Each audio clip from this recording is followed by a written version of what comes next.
So Steve, we're heading towards the end of the season. We finished our regular season games, just the playoffs now left to go in terms of action on the field. Off the field, we announced the signing of Matty Russell yesterday. Another great signing for this club heading into 2025. Just let us know where we're at in terms of recruitment for next season. Yeah, obviously bringing Matty in adds a bit of versatility to the squad, some real depth to our outside backs. We feel like he's going to fit into the group well.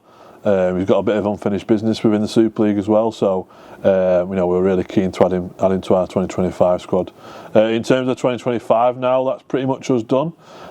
We've still got salary cap room, and in Rugby League, if anyone tells you they're done, they're not, and they're lying, but actively looking that we're really happy where the squad is at.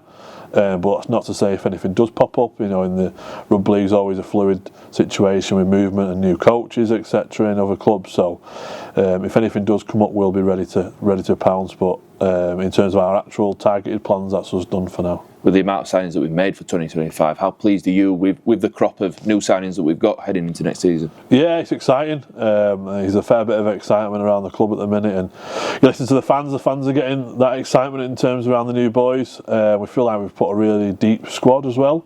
We see what's happening in Super League this year with the amount of injuries, and Wigan going into the year had 12 middles, but at times we're struggling for them. So it's important that we have real strong depth, and we feel like we've got that this year. For next year, with this year's work we've done in the recruitment side of it. You mentioned a little bit about Matty there. It's a man that obviously you and Paulie know, having brought him to Warrington in 2023. Did that familiarity really help you bring him in, and because you already know kind of what he's going to bring to a squad? Yeah, Matty's he's had a bit of struggle with injuries, but we feel like he's at a real good place now in terms of himself off field, and we just feel like he'll add some real depth to us. At yard, he's unbelievable at yard. That's his strongest part of his game, and his try scoring record's not bad either. We were really happy to bring him in. We know him as a bloke, and we believe he'll fit in with this group. Couple of other signings we'll just touch on that we've not spoken to you previously about. Josh Rourke is maybe somebody that prior to this season not many people knew, but obviously he's burst onto the scene in Super League after coming back from that dreadful leg injury that he sustained in pre-season, and really been a star in that London Broncos team. Yeah, really pleased for Josh to get that breakthrough this year. It was nice to see. Watched Josh for a fair while. But I just feel like it's been good to see him in Super League and be tested. There's plenty for him to still work on, but fans probably now see why we've gone for Josh. There's a bit of raw talent in there. He's in a little bit of a different journey, playing amateur 3 years ago, and worked his way through. So be a real good fit for the group. Again, another player that's in that age bracket who's wanting to grow, both personally and on the field. So we feel under the coaching of Darryl, Shenny and Kermo, and obviously Gailey amongst the coaching ranks as well, that he'll really kick on.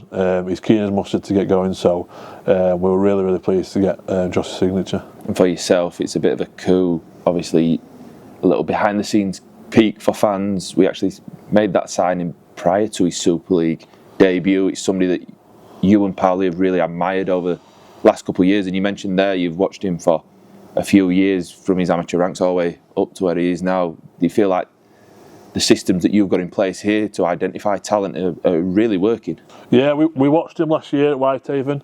We were getting some really strong reports down from Whitehaven that he was playing well.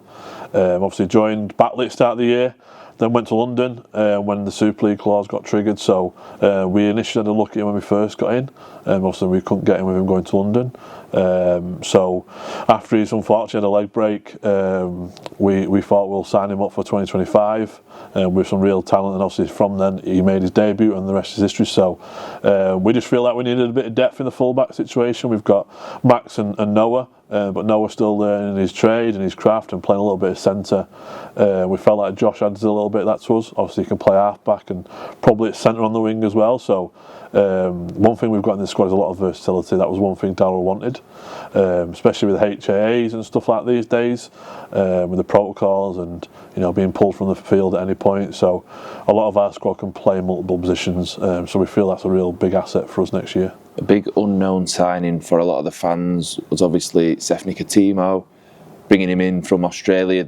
he's a very young, very raw talent, obviously only 20-year-old, but somebody that you and the coaching staff are really excited to see over here on these shores. Yeah, we made it no secret that we were trying to find a second row for next year. We felt like the squad needed a little bit more excitement, a little bit more who's going to cause teams a bit of trouble. And after a researching across the world and talking to a lot of people, we believe we've got the man in Seth. Seth's somebody that can cause the defence a bit of havoc, but also defensive, go after him aggressively.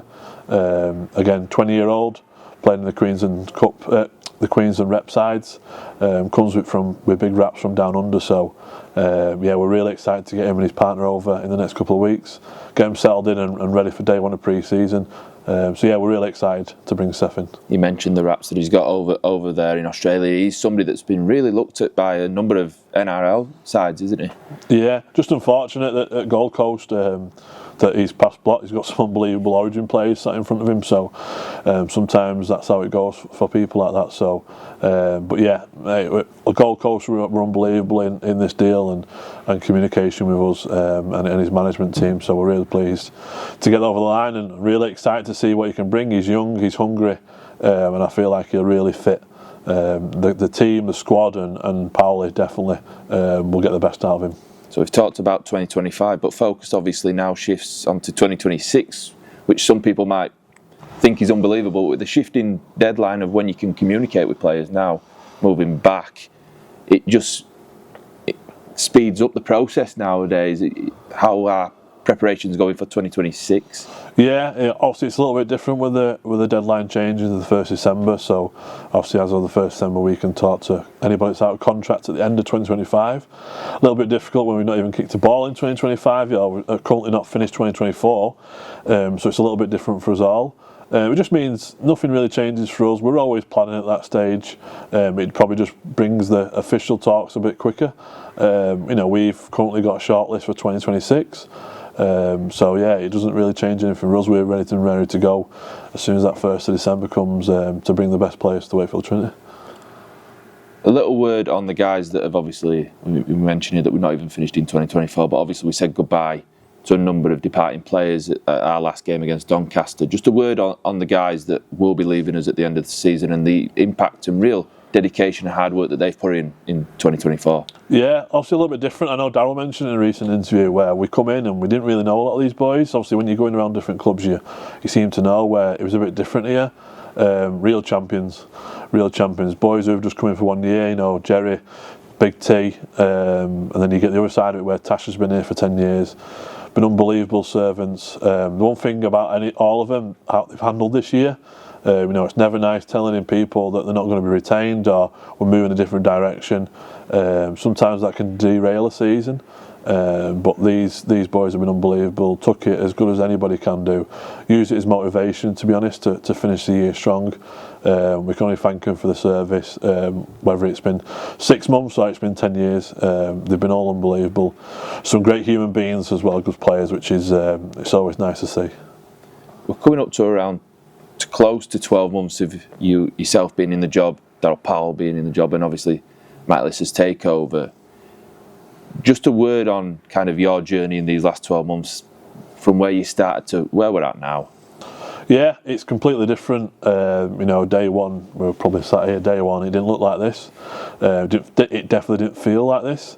And at the time, we were probably, the truth is probably questioning what we're doing. But I'm really proud of where it's at. The job Darryl's done and the job Matt and the family have done is unbelievable.